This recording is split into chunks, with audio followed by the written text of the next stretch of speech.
Hello বন্ধুরা, সবাই কেমন আছো? আশা করি সবাই ভালো আছো। এই দেখো, আমি রান্না করছি।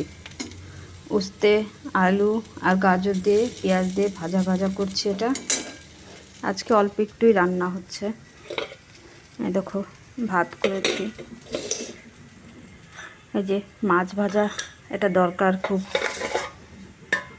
একটু চাল কুমড়ার তরকারি করেছি। আজ অল্পই রান্না, সব আর কিছু করিনি। এরকম মাছের ঝোল করেছি। সব রান্না বাড়ি হয়ে গেল। দেখেছ, এই আজ রান্না হয়েছে।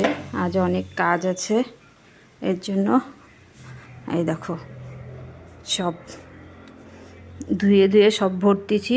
পূজা আসছে, এর জন্য ব্যাগের ভিতরে সব ভরতেছি, সব ধুয়ে ঠুয়ে।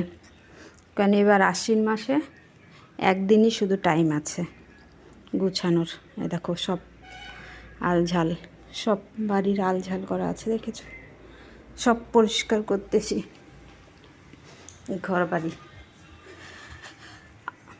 এই দেখো সব কাঁচরা হয়ে আছে, দেখে মনে হচ্ছে না? কি করব, সবাই দেখো শুকাতে দিয়েছি। বলো, পূজার কে সব পরিষ্কার করতেছো? কে কে, কার কার বাড়িতে কোথা থেকে সবাই কমেন্টে বলো। আর সবাই ভালো থেকো, সুস্থ থেকো।